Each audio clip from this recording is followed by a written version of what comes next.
Parts of Somalia have not experienced rainfall in 2 years, leading to what has been described as the worst drought in 50 years.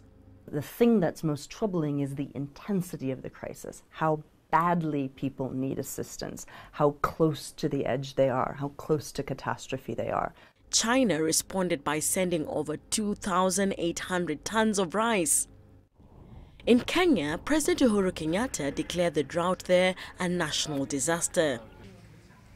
China was swift in its response.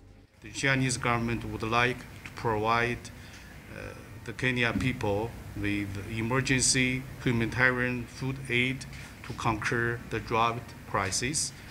In South Sudan, famine was declared in 2 counties of the former Unity State earlier in the year. These food donations are part of a massive food program Chinese authorities have mapped out for countries involved in the Belt and Road Initiative. China is coming in the humanitarian space more recently. It has come in more recently, and they are a stark departure from the normal humanitarian actors, in that the norms that we have seen before, the Western norms, are now being challenged by the Chinese approach, which emphasizes on non-interference, inclusiveness, and mutual benefits.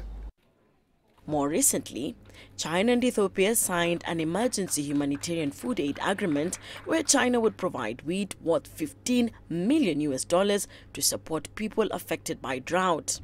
China has expertise and knowledge that we can use to avoid a situation where every time there's drought, there's famine.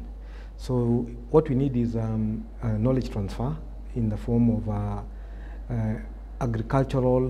modern agricultural techniques. Large harvests of Chinese rice and wheat planted in Africa have raised hopes on the continent of greater grain yields to combat food shortages.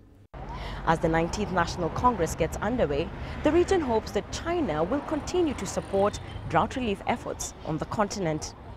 Mwongeli, CGTN, Nairobi, Kenya.